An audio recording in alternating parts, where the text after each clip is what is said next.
Alhamdulillah wa syukurillah wa la hawla wa la quwwata illa billah. Assalatu wassalamu ala Rasulillah wa ala alihi wa sahbihi wa wala. Rabbi shrah li sadri wa yassir li amri wahlul 'uqdatam min lisani yafqahu qawli. Allahumma faqihna fid-din wa 'allimna at-ta'wil. Allahumma zidna ilman nafi'an wa rizqan thayyiban wa amalan mutaqabbalan. Amma ba'du. Bapak Ibu yang dirahmati Allah, alhamdulillah kita bisa sholat maghrib secara berjamaah yang dilakukan dengan majelis ilmu yang semuanya adalah rahmat dari Allah Subhanahu wa taala yang harus selalu kita syukuri dan harus selalu kita hayati permintaan kita, yaitu ihdinas siratal mustaqim. Kita minta dituju jalan yang lurus, karena yang namanya hati manusia itu terbolak-balik, dan kita meminta ya muqallibal qulub tsabbit qulubana ala dinik. Wahai Allah, Rabb yang membolak-balikkan hati, maka teguhkan hatiku di atas agama Engkau. Berbeda dengan Allah Subhanahu wa taala, termasuk salah satu bentuk meneguhkan agama yang benar, yaitu berakidah yang benar. Maka materi kita adalah tentang akidah, di mana saya menyusun ada 17 kitab akidah yang saya mulai di beberapa masjid seperti akidah Imam Sufyan Ats-Tsauri. Ini saya sampaikan di masjid Istiqlal Sumber. Kemudian sekarang ini nanti akidah Imam Qutaibah bin Sa'id Al-Bakhri. Kemudian yang kedua akidah Imam Ahmad bin Hanbal di masjid At-Taubah di Pers. Kemudian akidah Imam Al-Muzani, muridnya Imam As-Syafi'i, Masjid Babul Ilmi Banjarsari. Nah, yang keempat akidah Imam Umayyah, nah itu yang sudah akan selesaikan di sini. Kemudian yang kelima akidah Imam Haram bin Ismail Al-Gilmani di Masjid Nadi Abdullah Gentang. Dan ke bawah belum. Makanya Bapak Ibu dirahmati Allah Subhanahu wa taala, ketika kita membahas kitab-kitab akidah, maka kita akan mendapati banyak persamaan. Cuma bedanya makin kesini nanti masalahnya makin banyak, kita makin tebal. Nah, sebelum kita membahas kitab akidah Imam Qutaibah, maka kita bacakan sedikit biografi beliau. Nama beliau Qutaibah bin Sa'id bin Jamil bin Tharif Al-Rahli At-Taymi Al-Bakhri Al-Balkhi Al-Balkhi. Kunyahnya Abu Roja, kunyahnya itu panggilan Abu Roja. Lahir sekitar tahun 150 Hijriah, wafat sekitar tahun 240 Hijriah. Usianya sekitar 90 tahun. Dan wafat di daerah Bakhal, yaitu daerah Khorasan yang sekarang masuk daerah Afghanistan Utara. Kedudukan dan gurunya, beliau punya guru-guru imam-imam besar. Yang pertama Imam Malik bin Anas. Jadi imam mazhab itu kan sekawan atau kemudian sekolah. Yang pertama Malik bin Anas. Nah, itu kan mungkin beda kali Anas bin Malik. Anas bin Malik itu sahabat Nabi yang membersamai Nabi dari kecil. Dan ini Malik bin Anas. Kemudian setelahnya Abu Hanifah, kemudian ada Imam Syafi'i, lalu Imam Hambali. Nah, Bapak Ibu dirahmati Allah, gurunya yang pertama itu Imam Malik bin Anas. Kemudian yang kedua Imam Sufyan bin Uyainah, itu seorang ulama besar, guru dari Imam Syafi'i juga. Kemudian yang ketiga Imam Al-Lais bin Sa'ad, itu ulama besar dari Mesir yang merupakan guru dari imam-imam di mazhab Maliki. Kemudian yang keempat ada Yahya bin Sa'id Al-Qattan, itu juga ulama besar tapi dari Irak. Jadi kalau melihat guru-gurunya ini dari Imam Qutaibah ini mengembara untuk ilmu. Tadi Afghanistan Utara, terus habis itu ke Mekah, Madinah, terus habis itu ke Basra, Irak, terus ke Mesir. Kemudian yang kelima Yazid bin Harun, ini ulama besar dari daerah Wasit.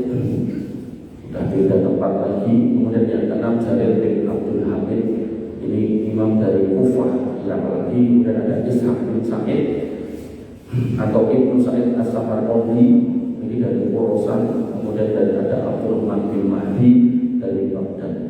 dan masih banyak murid-murid lalu guru-gurunya. Kemudian murid-muridnya, jadi lebih terkenal dua guru ini. Yang pertama Imam Bukhari, itu muridnya. Yang kedua Imam Muslim, Abu Dawud, At-Tirmidzi, An-Nasa'i, dan Ibnu Majah. Jadi mungkin kita lebih kenal muridnya daripada gurunya.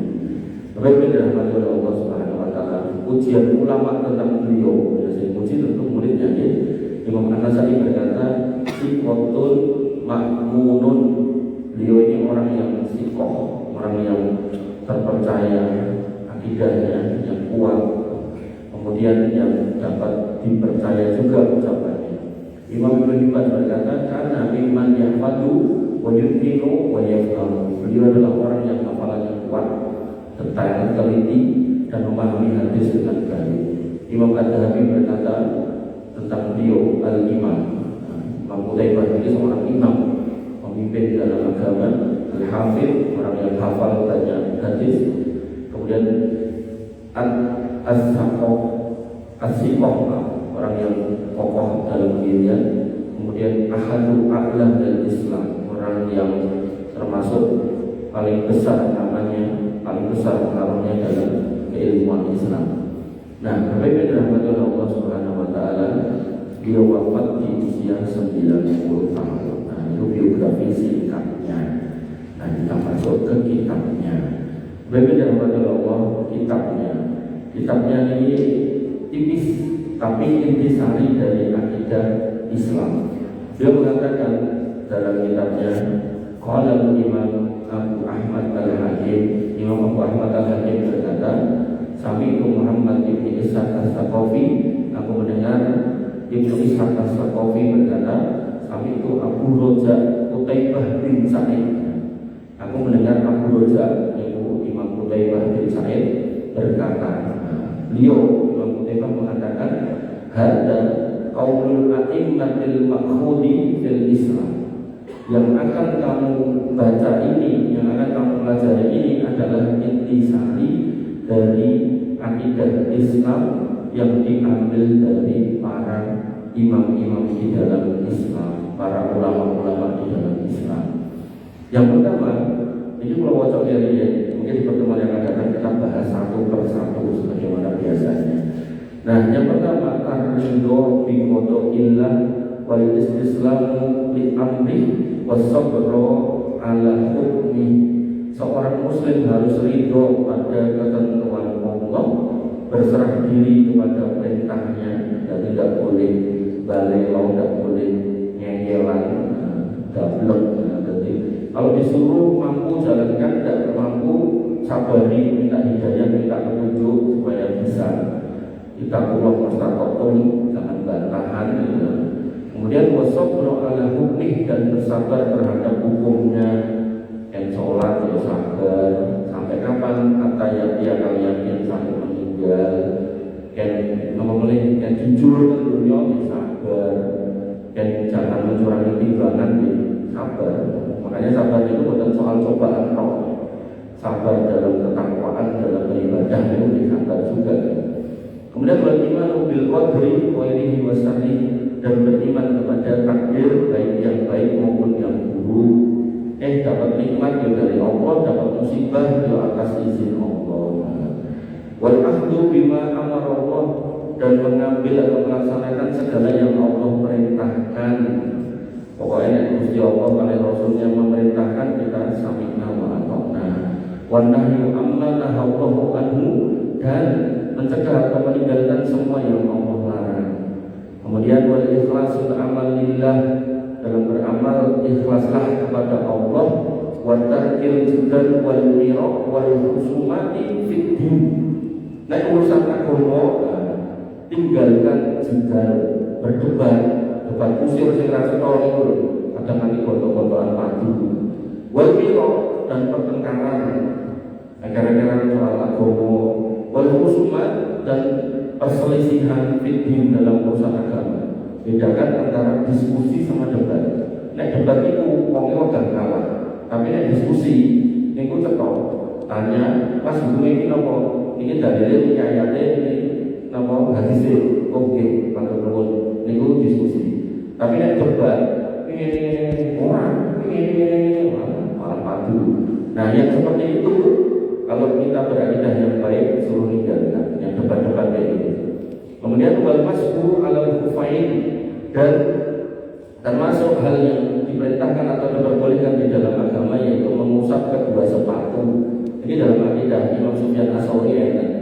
Jadi jangan misal ada tidak tebe, jangan itu jangan sepatu. Nah jangan wudu, kontrapon wudu, ngangge kaos kaki loh, ngangge sepatu. Nah sampai dengan bis misal atau pesawat, jangan sholat kesehatan di sendal dari sepatu ini wangsal. Lah terus dengan kok ngentut misal, dan bis nomor pesawat itu ngentut, ajak wudu, dan ada toilet. Toilet ini pesawat ini kan dia, namun sempit kata dia tau, wudune yo, isone dia, nek munggah-munggah ke sikil, nek wong lemu kaya aku ngono angel. Nah, maka dengan dari awal itu si kaos kaki itu jangan dicopot, jangan tinggal dulu kabeh itu sampai di terakhir sepatu itu tangan jangan tersi bajunya dibuang, jangan tidak dapat terus toh. Nah itu sepatu itu diusap, misalnya sepatu diusap kurir, seret. Nah itu tujuh dengan bonsai, dan itu ada di dalam Islam syariat model itu. Nah orang-orang yang tidak paham itu hadis itu rayanya ini. Ramil jadikan kayak sholat id lapangan, misal lapangannya jeblok.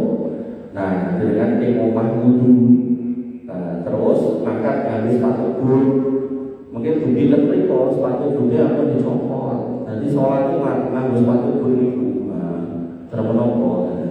Jadi tinggal boleh lempengi nopo kain itu loh, di muka. Bagi rahmatullah Allah Subhanahu wa taala. Kemudian jadi ini jadi topik. Cuman ada sebagian orang yang menolak hadisnya, maka karena beliau ulama hadis masukkan dalam akidah. Kenapa? Orang Islam yang menolak hadis sahih itu bermasalah akidahnya. Nah, makanya Imam Sufyan Ats-Tsauri masukkan dalam kitab akidah, kemudian Imam Qutaibah juga masukkan dalam akidah. Kemudian wajibatu ma'akuli khalifatin. Nah, kalau kamu Islam hidup di satu negeri punya pemimpin, maka itu pemimpinmu. Di sini memang nyebutnya khalifah karena pada zaman itu namanya khalifah. Nek mungkin namanya presiden juga ganti presiden, namanya rojo juga ganti rojo, namanya perdana menteri ganti perdana menteri, namanya apa jadi pertuan agung jadi pertuan agung. Maka kepada semua pemimpinmu jihad itu ditegakkan bersama mereka. Berarti orang-orang yang ngaku jihad orang seorang ini boten ansar ACC ini Pak Presiden ini secara akidah jihad yang cacat. Dong boten. Halo, kalau kayak contoh perang, sebuah peperangan disebut perang yang nanti orangnya kalau mati itu mati syahid kalau dapat ACC khalifah. Khalifah itu gelar pada zaman beliau hidup. Nah setelahnya enten rojo, enten presiden, enten perdana menteri, rojo barang yang enten, terus macam-macam itu mau. Nah maka pemimpin suatu negeri kalau meng-ACC berangkatnya 1, 2, 3, 100, 200 ribu orang untuk memerangi musuh, maka itu bisa masuk dalam hukum jihad. Sehingga orang yang mati ketika niatnya lillahi ta'ala itu mati syahid. Tapi dia setelah dirame kebun SMA bilang itu jihad. Saya mati syahid neraka. Tapi TNI Polri yang dikirim ke Papua walaupun tugas dinas, umpami mati di OPM, umpami ikhlas lillahi ta'ala, tadinya di atas disebut ikhlas kepada Allah, wal ikhlasul amal lillah, mengikhlaskan amal kepada Allah. Insya Allah ini ada di OPM yang mati syahid. Makanya pentingnya ini yang TNI Polri itu meluruskan niat, jangan sampai dikirim atuh-atuh dan mereka malah berdolan peluru. Jadi orang itu pahala jihad. Nek zaman dulu, zaman Pak Karno, itu ada 2 tentara yang dikirim untuk mengintimidasi Singapura. Ini sudah Harun kali itu. Usman Harun. Niku piyane niku nyemplung laut, nyebrang melulu ning Singapura masang bom. Akhirnya ketangkep toh, dihukum mati oleh Singapura, tapi sama negara itu dijadikan nama pahlawan dan kemudian dijadikan di beberapa kota sebagai nama jalan. Maka menurut kaidah ini, walaupun menurut Singapura itu teroris, tapi menurut kaidah ini beliau berdua mati syahid. Kenapa? Dapat SK surat tugas dari pemimpin negara. Dong betul. Mungkin cacatnya sebagian kelompok dalam Islam ini kelompok jihad, ini kelompok jihad menyuruh orang melawan pemerintah, nah itu kekeliruan, gawe rusuh, gawe negara itu keliruan. Ini mungkin di kitab lain enten ini ya, kitab Sufyan As-Tsauri, Imam Sufyan As-Tsauri itu ya enten.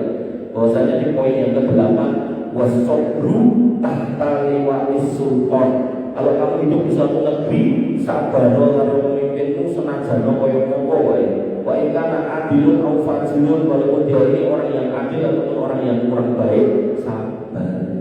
Wa jihadu ma'ahu, dan berjihad bersamanya, wal hajju ma'ahu, dan berhaji bersamanya. Itu kitab akidah Sufyan As-Tsauri. Mirip Pak. Mungkin di kitab akidah Imam Ahmad bin Hanbal bin Sa'di. Makanya saya dari awal ini saya katakan akidah ini benar. Dari masa ke masa itu sama, nggak mungkin minggu itu nggak mungkin obrol. Cuman makin ke bawah mungkin masalahnya makin banyak. Jadi coro mungkin itu biasanya kan misalnya si cilik dua si gede. Nah ini akidah itu nggak segitiga. Jadi poin-poinnya awalnya sini, makin ke bawah makin banyak orang-orang aneh itu terus jadi oke. Nah, apa yang didapat oleh Allah Subhanahu Wa Taala? Wal jihadu ma'a kulli khalifah, dan berperang bersama dengan khalifah. Kemudian jihadul kufar, yaitu jihad terhadap orang-orang kafir. Berarti berperang melawan orang kafir. Makanya kalau contoh melawan UPM itu pun benar, ya.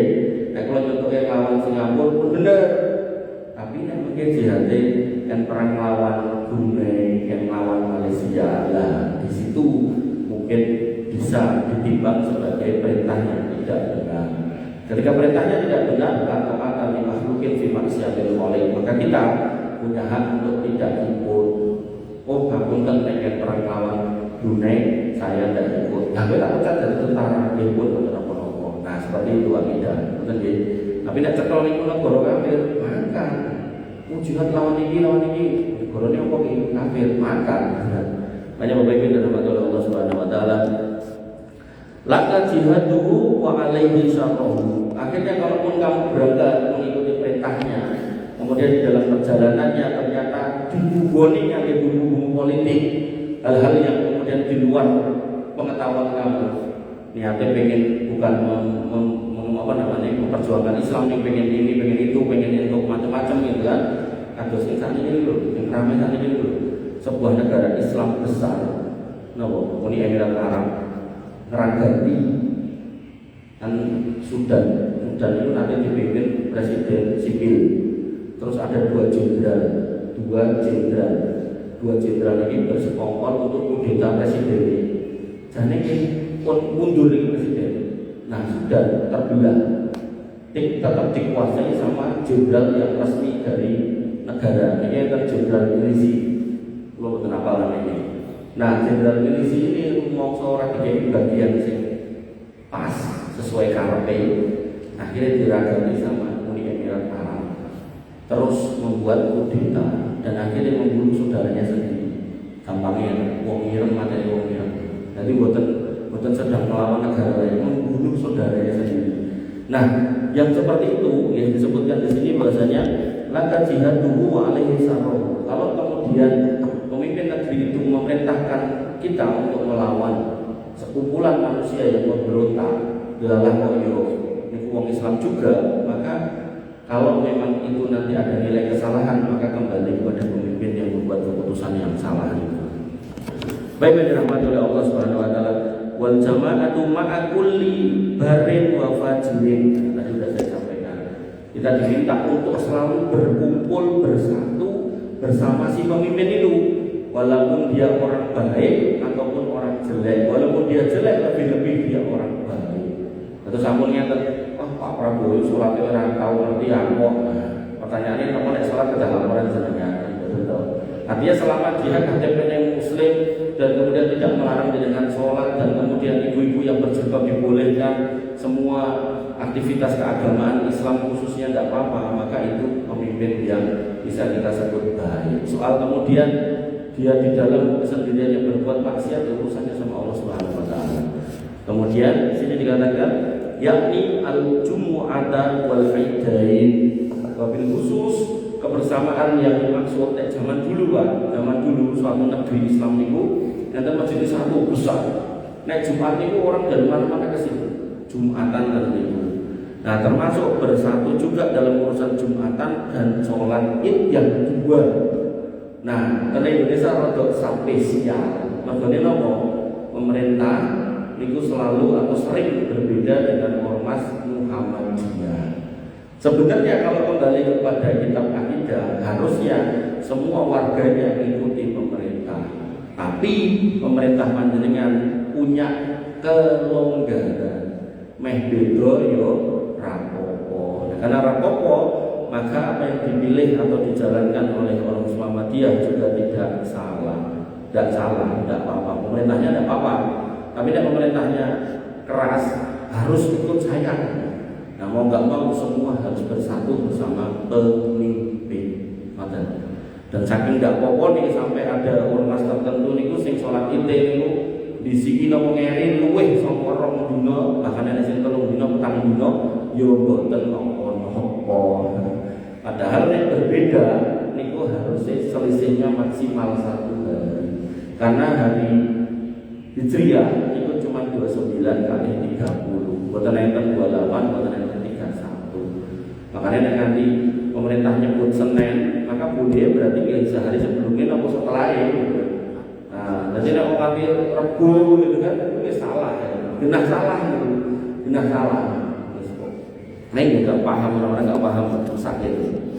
Nah, wassalatu ala man mata min ahlil qiblah sunnah. Nah, ini juga pernah kita sampaikan ya, kita memulai bahwasanya setiap orang yang sholat menghadap kiblat itu saudara jenengan. Sehingga kalau mereka mati, maka jenengan wajib menyolatkannya. Wajibnya ini nanti kembali kepada hukum sholat jenazah, yaitu wajib kifayah. Berarti kalau tidak ada yang menjalankan, ya sudah.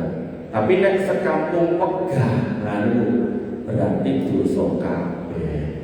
Nah, kan tukang mendemok. Nah, kembali kepada kaidahnya.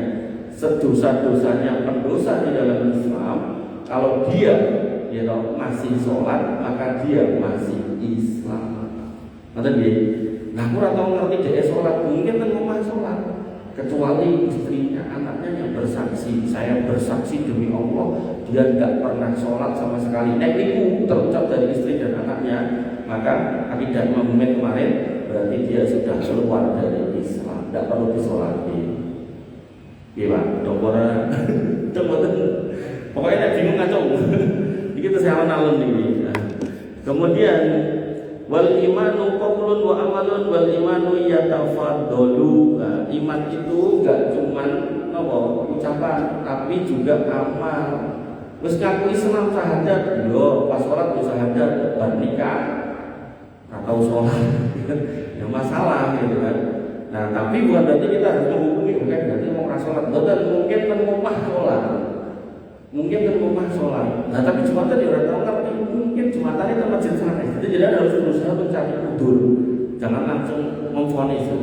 Nah, sholatnya ya orang tahu dulu. Nah, mungkin sholatnya buat tentang ribu nyebrang riko, terus tak pantau kono ya enak. Nah, mungkin lurus salahnya kan banyak pilihan gitu deh. Maka Bapak Ibu dan Allah terkait itu dengan harus hati-hati. Kemudian wal imanu yatafaddal, dan iman itu berjenjang. Berjenjang dalam kitab akidah yang lalu yang yazidu wa yanqus. Nah, ini selalu saya contohkan kayak air di dalam botol. Iman itu hakikatnya tadi ini. Niki full. Nah, tapi bisa turun, bisa naik. Turunnya kalau bermaksiat. Makanya nanti orang yang mabuk, orang yang berjudi, orang yang berzina, imannya turun. Nek kan ada itu saya enten, berarti tesih iman. Nek iman ini mungkin cilik banget lho. Atau ten HP ini mungkin enten baterai ini baterai ini isinya pun entek. Jadi iman ini masih enten tapi tidak menyebabkan keluar dari Islam. Ngoten. Makanya jenengan harus hati-hati jangan sampai mungkin enten tukang mendung kafir kowe, enggak boleh, enggak boleh. Masih muslim dia. Bapak Ibu dirahmati oleh Allah Subhanahu wa taala. Wal Qur'anu kalamullah. Al-Qur'an itu kalamullah. Nah, ini kita juga sudah bahas bahwasanya Al-Qur'an itu tidak bisa dikatakan yang lain kecuali kalamullah. Melayu di tulisan. Kemudian wa alla yunzila ahadan min ahlil qiblah jannata walan nar. Dan kita tidak boleh memastikan iki genah ahli surga jenenge dana. Nek nganggo kata jeneng itu tidak boleh.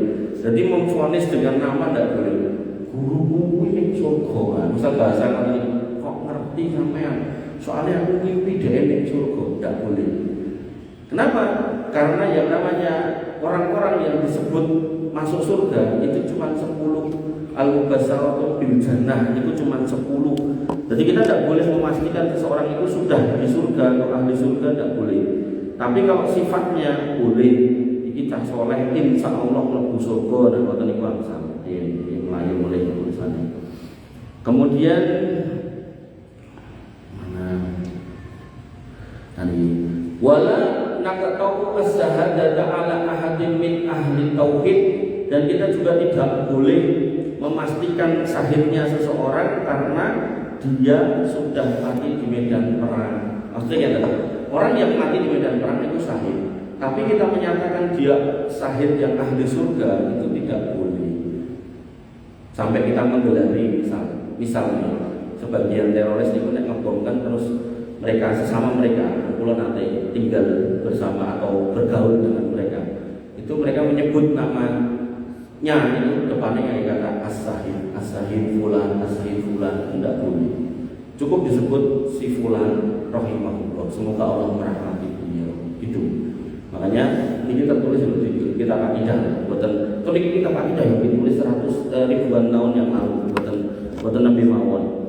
Kemudian wala nukafiru ahadan bidzambin illa tarkus shalah wa in amila bil kabair. Ini sami kali kaidah komen kemarin. Dan kita tidak boleh mengkafirkan orang-orang yang masih sholat walaupun dia melakukan dosa besar. Begini mendem ada subuh sholat itu tidak boleh dikafirkan.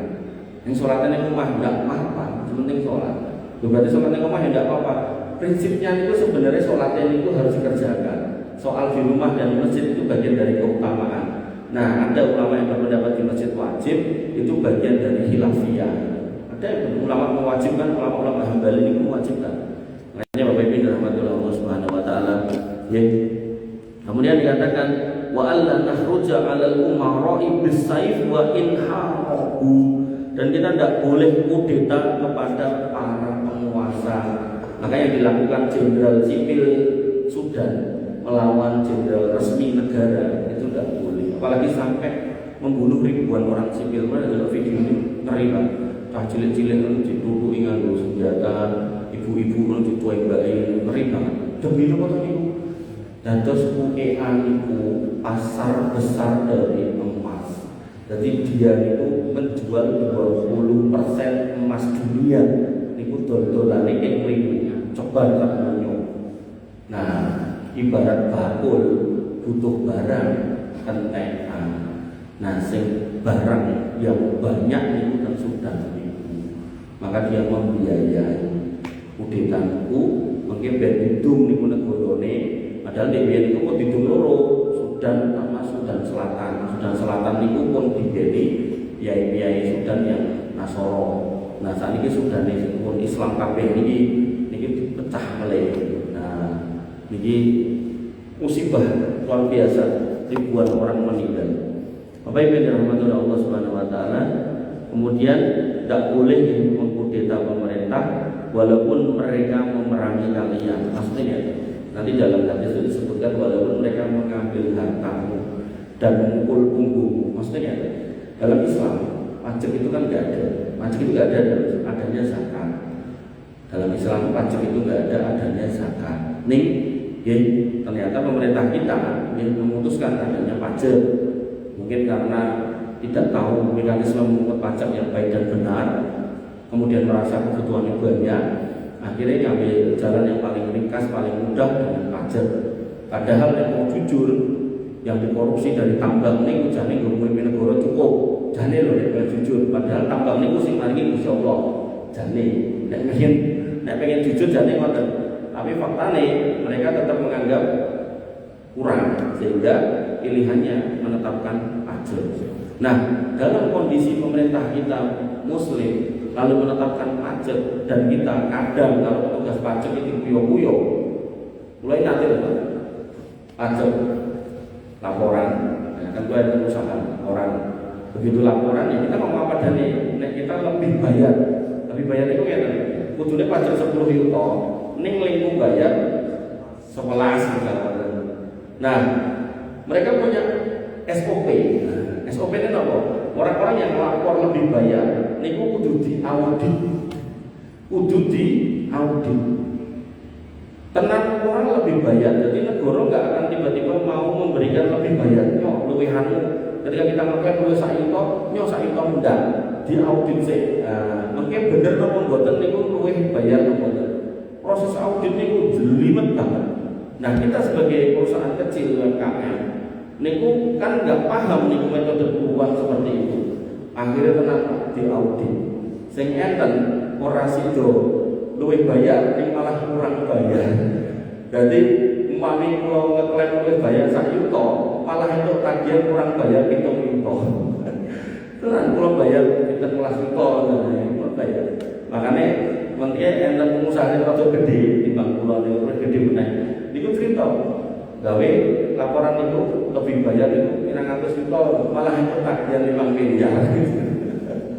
Nggih ngoten niku Pak. Nggih. Makanya ya Bapak Ibu dirahmati oleh Allah Subhanahu wa taala. Di sini dikatakan kamu harus bersabar walaupun mereka memerangi dalam konteks seperti itu. Wa natabarru min kulli yarsaif 'alal muslimina ka'inan man kana. Dan kita berlepas diri kepada orang-orang yang memberontak pada penguasa. Artinya mereka tidak boleh ikut atau jangan pernah membersamai mereka. Nah, di zaman dia nggak mungkin dia yang namanya jamaah imron. Jadi kan pemerintah ini kadang pinter biar kemudian sing radikal ini biar disaring kan, dan digaruk bareng-bareng, dimunculkan tokoh jebret, bengok-bengok, pokoknya yang mimbar dibayar kalau pemerintah adalah pemerintah. Akhirnya orang-orang yang satu frekuensi, satu pemikiran datang. Begitu sudah datang, Anton garuk, Anton hukum, imronnya hilang. Nah, orang-orang ini cenderung penjodoh. Ya, pas itu mulai kasih alit, mungkin malah dari lahir. Apa yang dirahmati oleh Allah Subhanahu Wa Taala. Wa afdalu hadhil ummah ba'da nabiyha Abu Bakr summa Umar summa Utsman. Dan manusia dalam Islam di umat ini yang terbaik setelah Nabi yang Muhammad SAW adalah Abu Bakar, Umar, Utsman. Niki mungkin kitab-kitab akidah semuanya tadi. Makanya enten kelompok dalam Islam kok ngelek-ngelek Abu Bakar, Umar, Utsman, maka ini orang-orang yang akidahnya bengkok. Jadi dari kalau sebut kelompok ini karena macam-macam orang. Makanya Bapak dalam Allah niki akidah. Wal kafu an masa wa'i ashabi Muhammad sallallahu alaihi wasallam. Dan kita harus menahan diri dari menjelek-jelekkan sahabat Nabi. Nanti akan Ustadz itu memuji Abu Bakar, Umar, Utsman. Begitu sampai Utsman, ini memang orang baik. Ini menantu Nabi 2 kali sampai dapat gelar Dzun-Nurain karena dinikahkan 2 kali dengan putri beliau SAW. Tapi pejabat-pejabat pada saat era beliau itu diangkat dari saudara-saudaranya, dan ini namanya nepotisme. Awalnya KPAB, terakhirnya elek-elek. Nah, itu berarti akidahnya cacat. Kenapa? Karena Bapak Ibu dirahmati oleh Allah, yang namanya sahabat Nabi itu adalah orang-orang yang membersamai Nabi, berjuang membela Nabi, mati-matian siang malam, dan mereka sudah tidak lagi mempertimbangkan tentang dirinya. Pokoknya korban itu Allah lillahi ta'ala. Sehingga dengan kepanggil sama orang yang seperti itu, buat elek siti ngoten napa kata, kita harus memaafkan jenenge manusia. Makanya Nabi SAW itu mengingatkan, kalau sampai ada orang berbuat baik sama kamu, balaslah dengan balasan yang sama. Nek orang iso, orang sanggup, orang duit, maka dongakno. Sampai kapan? Seolah-olah dongamu itu nyukupi digo membalasnya. Contohnya pripun? Misal dengan gada putra apa garwa sakit, butuh duit 20 juta, golek utangan nek sing gelem ngelungi, tiba-tiba dengan gada tangga sugih, dengan ceritani terus akhirnya ngelungi Pak 20 juta. Boten utangi, boten apa niki jenengan lillahi ta'ala. Nah, jenengan kertos wong iki rodok elek sithik-sithik ngoten lho. Mungkin nek ngomong rodok nyelkit, mungkin nek apa istilahnya, nek ngentut sembarangan niku. Nek kan mesti kan akan berusaha memaklumi orang ini gitu loh. Soalnya apa? Wis nyewangi kita keluar dari masalah kita soal biaya anak kita yang sakit tadi. Maka sahabat Nabi itu menungso, gak luput dari kekeliruan. Tapi ada tapinya, yang harus dengan pahami, mereka tidak boleh menurut ulama-ulama akidah dicaci, dihina karena kekurangan mereka. Bahkan mereka itu yang namanya ashabul badar itu, sebagai para peserta perang Badar itu diampuni yang lalu dan yang akan datang. Jadi nek umpama tetap salah itu tetap diampuni oleh Allah Subhanahu wa taala. Benten kan terus awake dhewe. Makane Bapak Ibu dirahmati oleh Allah Subhanahu wa taala. Terus mungkin enten orang-orang yang menyatakan jeleknya Abu Bakar, Umar, Utsman itu dikeliru.